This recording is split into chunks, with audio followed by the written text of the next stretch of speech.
Hello students, welcome to RNS classes. आज हम class 12th के चैप्टर 4 एनसीईआरटी के चैप्टर 4 डिटर्मिनेंट को स्टार्ट करेंगे।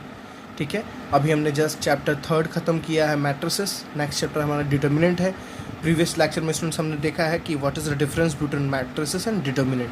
तो प्लीज़ आप उस लेक्चर को अगर आप देखेंगे, उसके बाद ये चैप्टर को स्टार्ट करेंगे तो आपको कॉन्सेप्ट्स आई थिंक ज़्यादा क्लियर होगा। तो ठीक है, मेरी रिक्वेस्ट है आप पहले उस लेक्चर्स को देखने के बाद इसको देखिए। ओके, चलिए स्टार्ट करते हैं। डिटर्मिनेंट क्या है स्टूडेंट्स? आपने अभी जो मैट्रिसेस पढ़ा है, ठीक है ना, हमने अभी जस्ट पढ़ के क्या है मैट्रिसेस। फॉर एग्जांपल मैं एक मैट्रिक्स लिख रहा हूँ 1 2 3 4 5 6 7 8 9 एंड 10 11 12। देखिए स्टूडेंट्स, ये किस ऑर्डर का मैट्रिक्स है? इसमें ये कहलाते हैं रोज और ये क्या कहलाते हैं? कॉलम्स। ठीक, तो ये इसका स्टूडेंट्स नंबर ऑफ रोज कितने हैं इसमें? 4। नंबर ऑफ कॉलम्स कितने हैं इसमें? 3।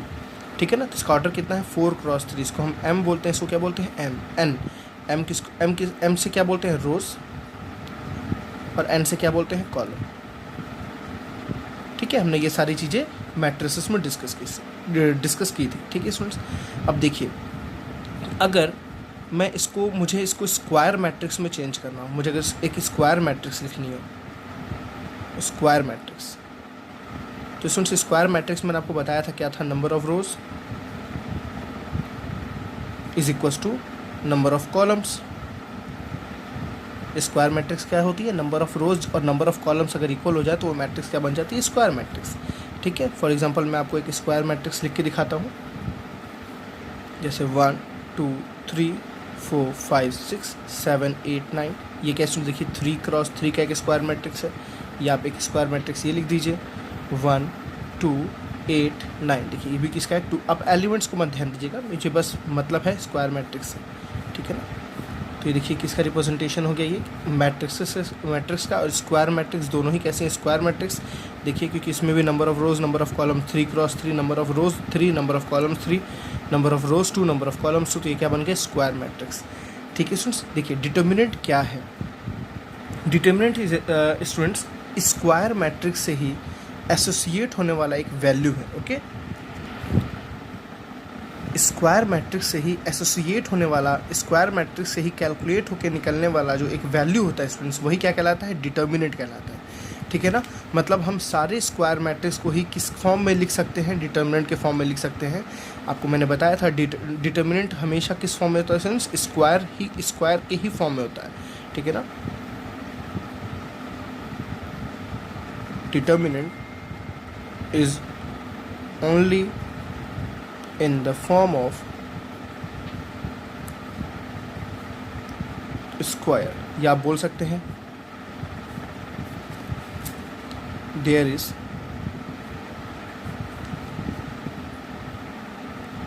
equal number of rows and columns in a determinant. मतलब ये ज़रूरी है, ये मस्ट है कि नंबर ऑफ रोज और नंबर ऑफ कॉलम्स क्या होंगे? डिटर्मिनेंट में इक्वल होंगे। सुनिए, तो हम डिटर्मिनेंट को कैसे रिप्रेजेंट करते हैं? पैरेलल लाइन से रिप्रेजेंट करते हैं। ये किसी एब्सोल्यूट वैल्यू को नहीं रिप्रेजेंट करता, ये पैरेलल लाइन को रिप्रेजेंट करता है। मैट्रिसेस को देखिए हम कर्व बनाते हैं, यहाँ पे स्क्वायर ब्रैकेट से डिनोट करते थे, यहाँ पे हम इसको पैरेलल लाइन से डिनोट करते हैं। अगर इसी एलिमेंट को हम इसमें पुट कर दें स्टूडेंट्स 1 2 3 4 5 6 7 8 9, तो ये क्या बन गया? डिटर्मिनेंट। याद रखिएगा, डिटर्मिनेंट हमेशा एक स्क्वायर मैट्रिक्स से ही एसोसिएट होती है। या अगर इसमें जो एलिमेंट है 1 2 8 9, इसको अगर मैं यहाँ लिख दूँ 1 2 8 9, देखिए यहाँ पे मैट्रिसेस का सिंबल था। ठीक है ना, और यहाँ किसका सिंबल आ गया? डिटर्मिनेंट का सिंबल आ गया। ठीक है स्टूडेंट्स, अब इसकी वैल्यू कैलकुलेट हो सकती है, इसकी कुछ वैल्यू आ सकती है। अभी मैं आपको बताता हूँ वैल्यू कैसे आएगी। ठीक है ना, तो सबसे आपका पहला क्लियर हुआ इस डिटर्मिनेंट क्या है? तो डिटर्मिनेंट स्क्वायर मैट्रिक्स से एसोसिएट होने वाला एक कांस्टेंट है, एक नंबर है। डिटर्मिनेंट को हम बेसिकली कैसे रिप्रेजेंट करते हैं? डिटर्मिनेंट ऑफ ए, या इसको हम DET A लिखते हैं, या आप कई जगह इसको ऐसे देखोगे। बेसिकली डिटर्मिनेंट को यूज़ कहाँ करते हैं? इक्वेशन सॉल्विंग में यूज़ करते हैं, एरियाज़ में यूज़ करते हैं। ठीक है ना, काफ़ी सारे डाटा जो स्क्वायर फॉर्म में रिप्रेजेंट होते हैं उनको सॉल्व करते हैं। इसका तो यूज़ आप देखेंगे इक्वेशन सॉल्विंग में इसका काफ़ी ज़्यादा यूज़ आता है। चलिए अब हम बात करते हैं डेफिनेशन ऑफ डिटर्मिनेंट की। तो देखिए स्टूडेंट्स डेफिनेशन क्या है, every square matrix can be associated, every square, ध्यान रखिएगा इस पॉइंट को, every square matrix can be associate to an expression और अ नंबर, मतलब एक्सप्रेशन मतलब वेरिएबल के फॉर्म में आ जाए या एक कांस्टेंट नंबर्स के फॉर्म में रहेगा, क्योंकि अगर डिटरमिनेंट के अंदर वेरिएबल रहेंगे तो जो रिजल्ट आएगा वह वेरिएबल के फॉर्म में आएगा, ठीक है ना, which is known as a determinant, उसी को क्या बोलते हैं, डिटर्मिनेंट, जो इसकी वैल्यू आती है या जो ये रिप्रेजेंटेशन है इसको क्या बोलते हैं, डिटर्मिनेंट। चलिए अब देखते हैं डिटर्मिनेंट की किस वैल्यूज़ कैसे कैलकुलेट करते हैं, कैसे फाइंड आउट करते हैं for square matrix and for a 2x2 matrix है ना, फॉर अ 3x3 मैट्रिक्स। ठीक है स्टूडेंट्स, देखिए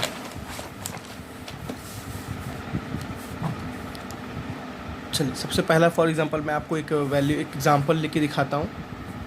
हमारे पास एक एग्जांपल है बहुत छोटा सा 2x2 का, मैं लिख रहा हूँ जैसे 5 4 2 3। आपके पास एक स्क्वायर मैट्रिक्स है, लेट दिस बी ए। आपको क्या निकालना है, डिटर्मिनेंट ऑफ ए। क्या निकालना है स्टूडेंट्स, डिटर्मिनेंट ऑफ ए। देखिए मैं आपको पूरे बेसिक से बताऊंगा, लेकिन अभी जो कुछ टॉपिक्स हैं मैं आपको एनसीईआरटी जब कराऊंगा तो बताऊंगा, बिकॉज वो उसी में स्टार्ट होंगी, माइनर्स एंड को फैक्टर्स। तो अभी मैं आपको बस कैलकुलेशंस पर्पस से बता रहा हूँ, आपको कैलकुलेट कैसे करनी है, ठीक है स्टूडेंट्स। देखिए आपको साइन भी असाइन करना होता है यहाँ पे, जैसे इस एलिमेंट का साइन होता है हमेशा प्लस, इस एलिमेंट का साइन क्या होता है माइनस, इस एलिमेंट का साइन क्या होता है माइनस, इस एलिमेंट का साइन क्या होता है प्लस। देखिए दोबारा, प्लस माइनस माइनस प्लस, याद नहीं करना है आपको, रटना नहीं है, ठीक है। आप ऐसे हमेशा सोचो, हमेशा ऐसे ही सोचना है आपको कि जो डायगोनल एलिमेंट, फॉर एग्जांपल अगर 3x3 के लिए देखें स्टूडेंट्स, देखिए पहला प्लस, फिर प्लस के बाद माइनस, फिर क्या आ जाएगा प्लस। देखिए प्लस के नीचे क्या होता है माइनस, फिर माइनस के बाद क्या होता है प्लस, फिर प्लस के बाद माइनस, माइनस के नीचे क्या होगा प्लस, फिर माइनस, फिर प्लस। जो आपका लीडिंग डायगोनल है वो हमेशा क्या रहेगा, पूरा प्लस रहेगा। देखिए लीडिंग डायगोनल क्या रहेगा, हमेशा प्लस, ठीक है। और देखिए स्टूडेंट्स क्या करना है आपको, पहला एलिमेंट आपने प्लस किया, उसके बाद और उसके मतलब उसके आगे पीछे नेगेटिव ही होगा हमेशा, उसके आगे पीछे कोई प्लस नहीं हो सकता। जैसे किसी प्लस के देखिए आगे पीछे क्या है, हमेशा नेगेटिव। अगर आप ऐसे नहीं याद कर पाते हो तो कैसे याद कीजिए, फॉर एग्जांपल आपको इस पोजीशन का साइन पता करना है, तो स्टूडेंट्स देखिए ये पोजीशन कौन सी है, 1 2, पहला रो दूसरा कॉलम, इसको हम पहला ऐसे लिखते हैं ना, पहला रो दूसरा कॉलम, ठीक है। तो आपको क्या करना है, -1 टू पावर 1 + 2 चेक करना है। देखिए -1 to power 1 + 2, -1 to power students 1 + 2 कितना होता है 3, रिजल्ट कितना आता है -1। देखिए यहाँ क्या है माइनस, समझ बात आ रही है। देखिए पहला रो पहला कॉलम, तो 1 + 1 कितना हो गया 2, तो -1 की पावर 2 कितना होता है 1, तो यहाँ आया प्लस, मतलब प्लस आया ना तो प्लस, यहाँ माइनस, ठीक है। आप ऐसे भी चेक कर सकते हैं। फॉर एग्जांपल मुझे इसका पता करना है, तो ये कौन सा पोजीशन पे है, यही माइनर को फैक्टर है, बट अभी आपको मैं शॉर्ट में बता रहा हूँ। जब मैं स्टार्ट करूँगा एनसीईआरटी तो आपको मैं डिटेल में पढ़ाऊँगा, ठीक है ना, वो अभी आगे चल के है। देखिए कौन सा एलिमेंट है स्टूडेंट्स, तीसरा रो दूसरा कॉलम, तो तीसरा रो दूसरा कॉलम, तो क्या करेंगे -1 टू पावर 3 + 2, ठीक है स्टूडेंट्स। तो -1 टू पावर कितना आ गया 5, -1 टू पावर 5, मतलब जो रिजल्ट आएगा वो माइनस आएगा ना, तो इसलिए क्या लगे यहाँ माइनस। आई थिंक अब आपको समझ आ गया होगा। अब स्टूडेंट्स देखिए, जब किसी वैल्यू को, किसी डिटर्मिनेंट को जब एक्सपेंड करते हैं तो किसी रो के अकॉर्डिंग या किसी कॉलम के अकॉर्डिंग एक्सपेंड करते हैं, ठीक है ना, आइदर इन अकॉर्डिंग टू रो और कॉलम, किसी रो के अकॉर्डिंग या किसी कॉलम के अकॉर्डिंग। मेरी बात समझ आ गई ना, या पहले रो या दूसरे रो या पहले कॉलम या दूसरे कॉलम के अकॉर्डिंग असाइन करेंगे, सॉल्व करेंगे। चलिए मैं फॉर एग्जांपल मैं इसको एक्सपेंड कर रहा हूँ अलोंग रो 1, एक्सपेंडिंग अलोंग R1, रो 1 के अलोंग एक्सपेंड कर रहा हूँ। तो सुन देखिए मैं कैसे लिखूँगा, डिटर्मिनेंट A = 2, ठीक है। देखिए पहले इस 5 का साइन, रो 1 का पहला एलिमेंट क्या है 5 है ना, तो पहले इस 5 का साइन, देखिए इस 5 का साइन क्या, सॉरी 5 का साइन क्या हो स्टूडेंट्स प्लस, तो प्लस लग गया। फिर ये एलिमेंट कौन सा है 5, पहले साइन फिर वो एलिमेंट, ठीक, बात समझ आई ना स्टूडेंट्स। ये एलिमेंट कैसे होगा, इसके साथ मल्टीप्लाई होगा, दिस इंटू दिस, 5 × 3, 5 × 3। आप 2x2 के लिए आप सिंपल सा ऐसा याद रखो, 2x2 के लिए आपको बहुत ज़्यादा परेशान नहीं होना है, मैं फालतू में इसको बता दिया आपको। जैसे फॉर एग्जांपल ये एलिमेंट A11, यह A12, यह A21, यह A22, ठीक है स्टूडेंट्स। तो क्रॉस मल्टीप्लाई करना है आपको, क्या करना है बस क्रॉस मल्टीप्लाई। मतलब आप कैसे लिखोगे इसको, A11 × A22 माइनस, हमेशा माइनस होता है, ठीक है ना, A12 × A21, ठीक है। देखिए दिस इंटू दिस प्लस और माइनस दिस इंटू दिस, ठीक है स्टूडेंट्स। देखिए ये इससे माइनस हुआ और बगल में क्या हो गया, ये माइनस। ये किसकी है, तो आपको अगर इसकी ए की वैल्यू बतानी हो, डिटरमिनेंट आपका ए क्या लिखा होता है 5 4 2 3, ठीक, तो कैसे इसको कैलकुलेट करेंगे, देखिए 5 3 ज़ा कितना हुआ 15 माइनस 4 2 ज़ा कितना हुआ 8, तो डिटर्मिनेंट ए आपके पास कितना आ गया 15 माइनस 8, ठीक है, तो कितना आ गया स्टूडेंट्स -7 नॉट -7, कितना आ गया 7, डिटर्मिनेंट ए की वैल्यू कितनी आ गई 7 आ गई। आई थिंक स्टूडेंट्स आपको समझ आ रहा होगा, ठीक है। चलिए अब 3x3 को सॉल्व करके दिखाते हैं, 3x3 कैसे सॉल्व करेंगे, ठीक है ना, जिसके लिए मैंने आपको समझा। तो पहले मैं 3x3 का आपको एक एक्सपेंशन सॉल्व करके दिखा रहा हूँ, फॉर्मूला सॉल्व करके दिखा रहा हूँ। A11 A12 A13, देखिए A11 1 2 1 3, A21 A22 A23 A31 A32 A33, ठीक है स्टूडेंट्स।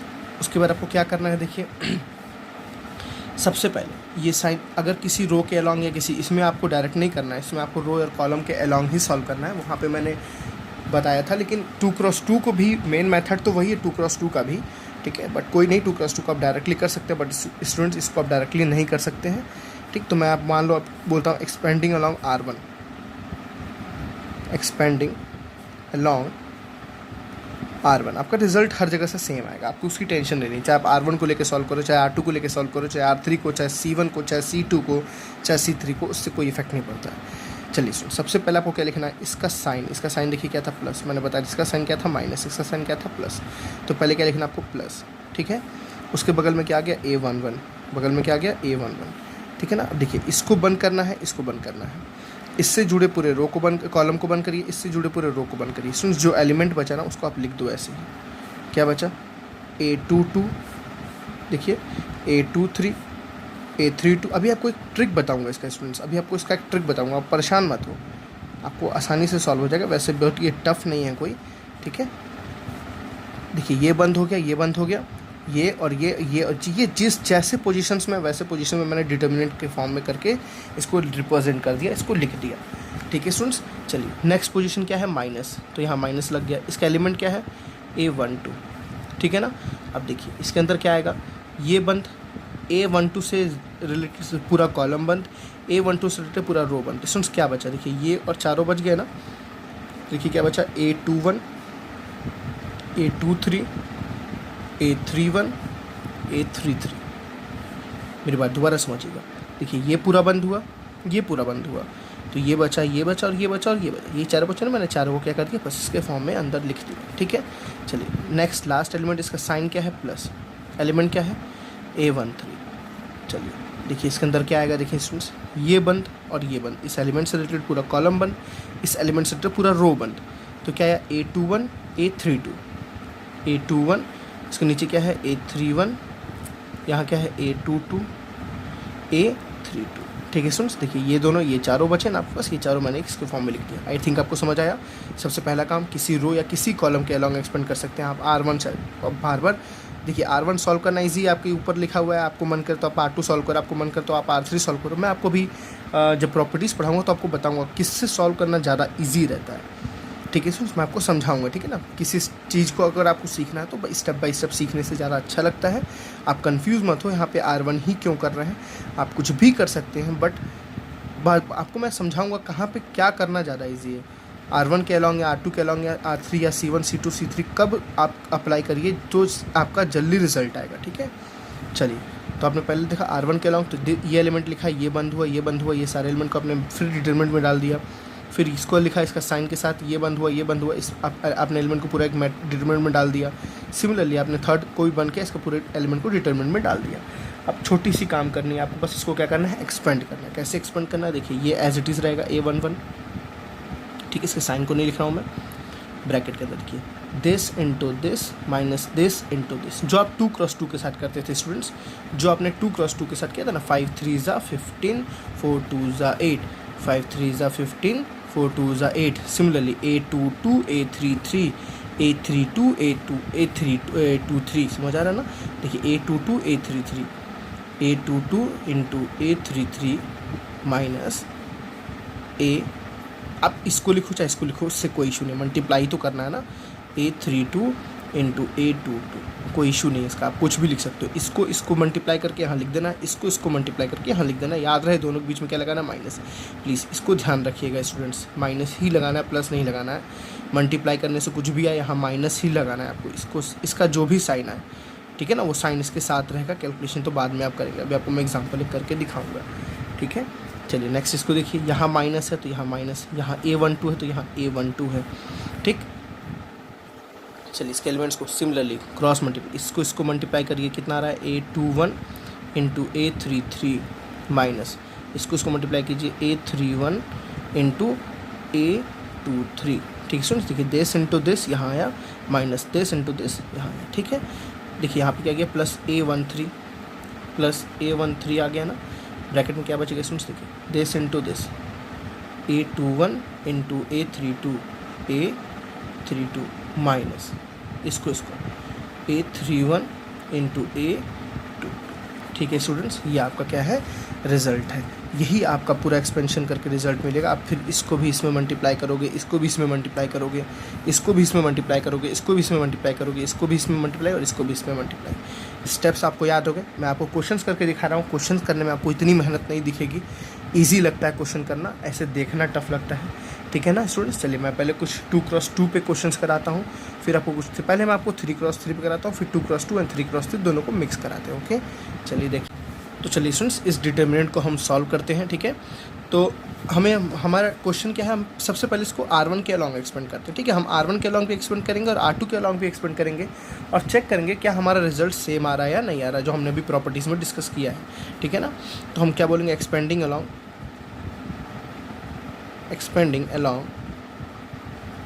R1।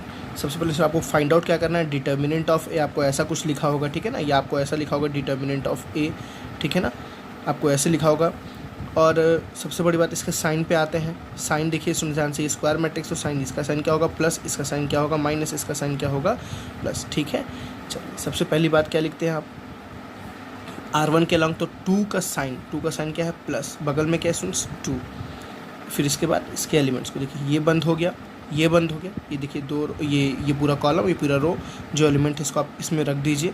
क्या एलिमेंट है स्टूडेंट्स, 2 है, +3 है, 1 है और -3 है, ठीक है। फिर आपके पास क्या आएगा स्टूडेंट्स, -3, तो -3, ठीक है ना, माइनस और 3 यहाँ जो एलिमेंट है वो रहेगा, एज इट इज़ रहेगा, ठीक है। आपको कंफ्यूज नहीं होना उसके लिए।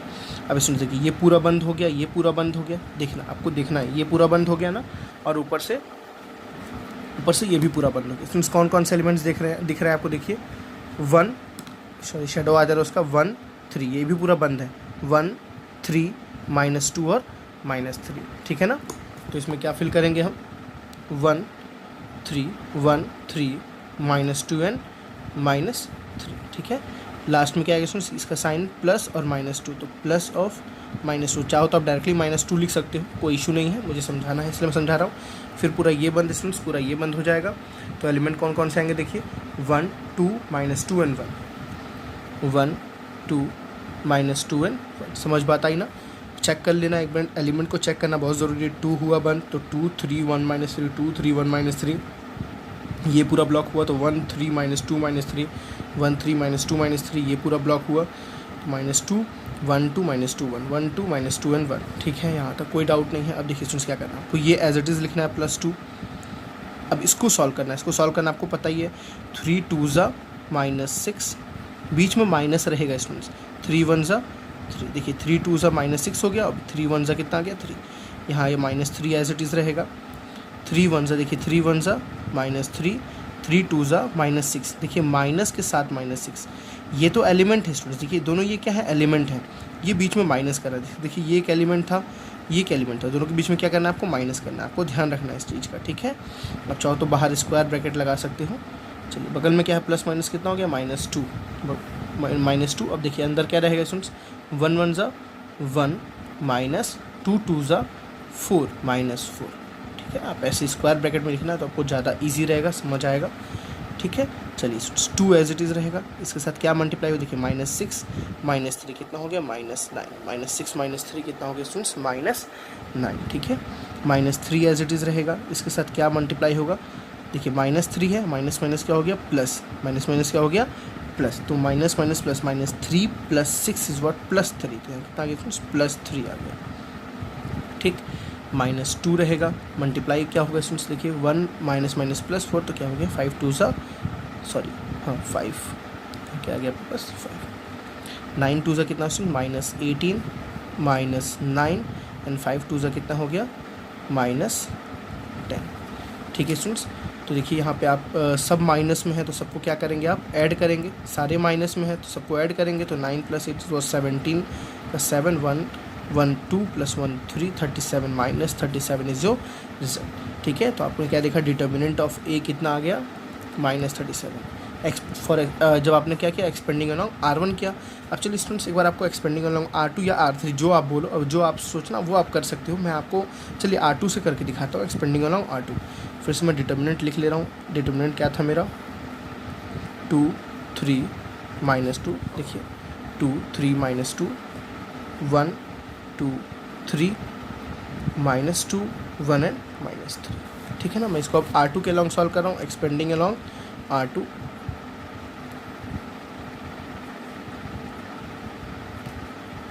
चलिए सबसे पहले इसमें साइन पे ध्यान देना, इसका साइन क्या होगा, देखिए ये प्लस था तो ये क्या हो जाएगा माइनस, ये क्या हो जाएगा माइनस, तो माइनस है तो इसके बगल में क्या होगा प्लस, ये क्या होगा हमेशा माइनस, ठीक है ना। आपको ध्यान रखना है, ये लिखना नहीं है, आपको ध्यान रखना है बस इसमें। अगर आप ऐसे भूल जाते हो तो ये एलिमेंट को चेक करो कौन सा एलिमेंट है ये दूसरा रो पहला कॉलम, तो 2 + 1 कितना हुआ 3, 3 कैसा है स्टूडेंट्स ऑड, ऑड है तो क्या रहेगा माइनस, इवन रहेगा तो प्लस, आप ऐसे भी सोच सकते हो। तो क्या आपने लिखा 1, 1 का साइन क्या था स्टूडेंट्स माइनस था, मेरी बात समझ आ रही है, 1 का साइन क्या था माइनस था, ठीक है। अब देखिए इसमें आप डिटर्मिनेंट लिखोगे, सॉरी डिटर्मिनेंट लिखते हैं, देखिए क्या बंद हो रहा है स्टूडेंट्स, ध्यान समझिएगा, ये पूरा बंद हो गया, 1 था ना तो 1 से रिलेटेड कॉलम बंद हो गया, 1 से रिलेटेड ये पूरा रो बंद हो जाएगा, ये पूरा रो 2 3 वाला रो बंद हो जाएगा, तो क्या बचेगा स्टूडेंट्स 3 -2 1 और -3, क्या दिख रहा है 3 -2 1 और -3, ठीक है। नेक्स्ट एलिमेंट इज 2, इसका साइन चेक करना है तो चीज़ ईजी वे है, दूसरा रो दूसरा कॉलम, तो 2 + 2 कितना होता है 4, 4 इज इवन, तो क्या लगेगा प्लस और क्या है 2, ठीक है ना। आप ऐसे भी चेक कर सकते हो, देखिए ये बंद हुआ ये बंद हुआ, तो क्या बचा स्टूडेंट्स 2 -2 2 -2 -2 और -3 -2 एंड -3, ठीक है। लास्ट एलिमेंट इज 3, इसका साइन गारंटी नेगेटिव होगा, देखिए माइनस प्लस तो माइनस, ठीक है ना, ज़्यादा सोचना नहीं है, कुछ आपको एग्जांपल्स भी कुछ तरीके भी लगाने हैं आपको। देखिए ये पूरा कॉलम, ये पूरा रो और ये पूरा कॉलम बंद हुआ, तो 2 3 -2 1 2 3 एंड -2 एंड ईजी है स्टूडेंट्स। अब आपको यहाँ से देखिए क्या करना है, ये -1 को एज इट इज़ लिख देंगे, ठीक है, स्क्वायर ब्रैकेट लगाएंगे, अंदर क्या आएगा 3 3 = -9, देखिए ये -9 है, माइनस करना है किससे 2 1 = 2 -2 से, सेफ जोन में रहिए हमेशा, कैलकुलेशन ऐसा करिए कि आप सेफ जोन में रहें।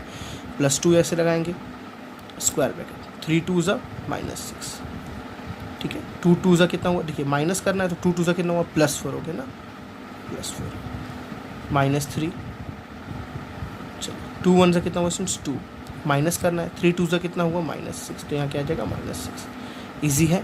अब नॉर्मल तरीके से सॉल्व करना है आपको, -1 के साथ क्या मल्टीप्लाई हुआ, देखिए पूरा सॉल्व कर लीजिए एक बार में, -9 और माइनस माइनस क्या हो गया +2, ठीक है स्टूडेंट्स, -9 + 2 कितना हो गया -7, मेरी बात समझिए, -9 + 2 कितना हो गया -7।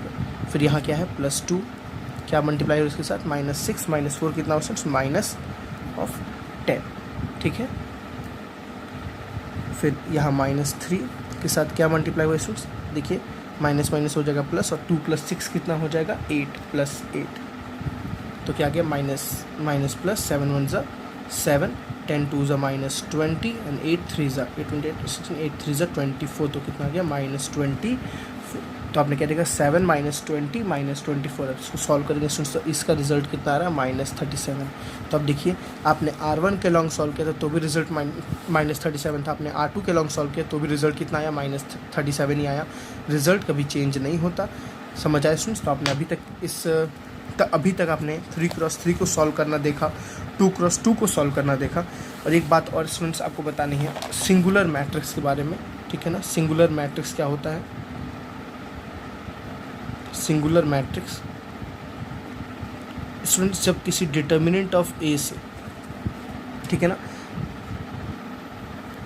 जब किसी डिटर्मिनेंट ऑफ ए की वैल्यू 0 हो जाए तो उस मैट्रिक्स को हम क्या बोलते हैं, सिंगुलर। मतलब एक आपके पास एक मैट्रिक्स थी ए, फॉर एग्जांपल आपके पास एक मैट्रिक्स थी ए, ठीक है ना। इस मैट्रिक्स की आपने डिटर्मिनेंट वैल्यू निकाली, इस मैट्रिक्स की आपने डिटर्मिनेंट वैल्यू निकाली, उसकी वैल्यू अगर 0 आ गई तो हम बोलेंगे A is a singular matrix, A is a singular matrix. समझ आई बात है स्टूडेंट्स? कोई डाउट यहाँ पे? तो ऐसे क्वेश्चंस आते हैं, मैं आपको इसके बेसिस पे, इस सिंगुलर मैट्रिक्स के बेसिस पे क्वेश्चन कराता हूँ। और इसका एक और मैं टॉपिक डिस्कस करूँगा, इसको जो एक्सपेंशन है हम इसको एक और मेथड से कर पाते हैं, ठीक है ना। इसको करने का एक और मेथड है, सॉल्व करने का एक और मेथड जिसमें 3x3 को हम सॉल्व कर सकते हैं। सबसे पहले चलिए इस पर एक क्वेश्चन करके देखते हैं, इस पर कैसे क्वेश्चन आते हैं। तो देखिए स्टूडेंट्स, आपके सामने क्वेश्चन क्या है, for what value of x the matrix B is a singular matrix. A की किस वैल्यू पे ये मैट्रिक्स कैसा हो जाएगा, सिंगुलर मैट्रिक्स हो जाएगा। तो सबसे पहले हम क्या लिखेंगे, आपको पता ही है, इफ़ अगर ये सिंगुलर मैट्रिक्स होना है, आपको इसको सिंगुलर मैट्रिक्स करना है, ठीक है ना। If A is a singular matrix, therefore आपको पता है डिटर्मिनेंट ऑफ ए कितना होना ज़रूरी है, कंपलसरी 0। अगर एक सिंगुलर होगा तो डिटर्मिनेंट ऑफ ए की वैल्यू कितनी होगी, 0 होगी। तो हम यहाँ क्या फाइंड आउट करेंगे स्टूडेंट्स, डिटर्मिनेंट ऑफ ए, ठीक है ना। तो डिटर्मिनेंट ऑफ ए निकालने के लिए आप क्या करते हैं, आपको पता ही है, किसी भी कॉलम या किसी भी रो के अलॉन्ग आप सॉल्व कर सकते हो। मैं रो 1 के अलॉन्ग ही सॉल्व कर रहा हूँ। ये पहला होता है प्लस, ये होता है माइनस, ये होता है प्लस।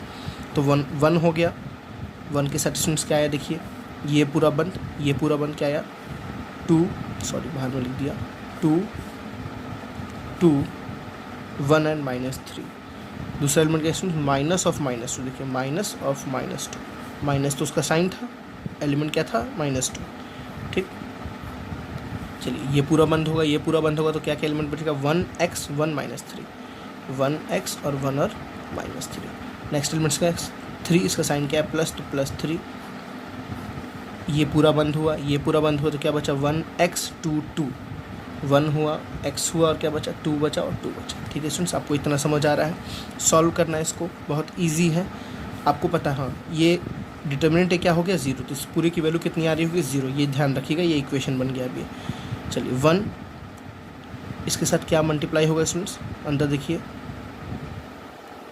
3 2 ज़ा -6 -2 1 ज़ा 2, ठीक है ना। 1 के साथ क्या मल्टीप्लाई हुआ, दिस माइनस माइनस क्या हो गया स्टूडेंट्स, +2, इसके साथ क्या मल्टीप्लाई हो रहा है, 3 1 ज़ा -3 -x × 1 इज़ व्हाट, x, +3 2 1 ज़ा 2 -2x इज इक्वल्स टू 0। पूरे इक्वेशन को सॉल्व करते हैं, 1 समथिंग तो वही रहेगा, इधर क्या आ जाएगा, -6 -2 इज़ व्हाट, -8, ठीक है। 2 3 से स्टूडेंट्स कितना हो गया, -6 एंड -2x, 3 2 ज़ा कितना स्टूडेंट्स, +6, क्योंकि इसको सॉल्व तो कर नहीं सकते ना, लाइक टर्म्स तो है नहीं कि सॉल्व हो जाएगा ये, तो 3 2 ज़ा 6 and -6x is equals to क्या आ गया, 0। ठीक है स्टूडेंट्स, तो ये सारे वेरिएबल को मेक पास करते हैं, तो क्या आ गया, -2x -6x is what, -8x is equals to -8, ठीक है। ये प्लस देखिए, -6 और +6 क्या हो गया आपका, कैंसिल आउट हो गया, क्या बचा, -8 -8 उधर गया तो क्या हो गया स्टूडेंट्स, +8 हो गया, है ना। तो x इज इक्वल्स टू क्या आ गया, 8/-8, तो रिजल्ट इज -1। तो x वैल्यू कितनी आ रही है, -1। मतलब जब यहाँ पे x पे -1 आएगा तो इस पूरे डिटर्मिनेंट की जो इस मैट्रिक्स है इसकी वैल्यू कितनी आएगी, इस मैट्रिक्स की जो वैल्यू आएगी वो 0 होगी। इसको मतलब इसको हम कह सकते हैं क्या, सिंगुलर मैट्रिक्स। वो मैट्रिक्स जिसके डिटर्मिनेंट की वैल्यू 0 आए उस मैट्रिक्स को क्या बोलते हैं, singular matrix. I think students आपको यहाँ तक सारी क्वेश्चन, सारे कॉन्सेप्ट समझ आए होंगे। हम मिलेंगे नेक्स्ट एक्सरसाइज में जहाँ पे हम एनसीईआरटी के क्वेश्चंस को सॉल्व करेंगे, ठीक है। एनसीईआरटी का first exercise 4.1। So thank you students, bye bye.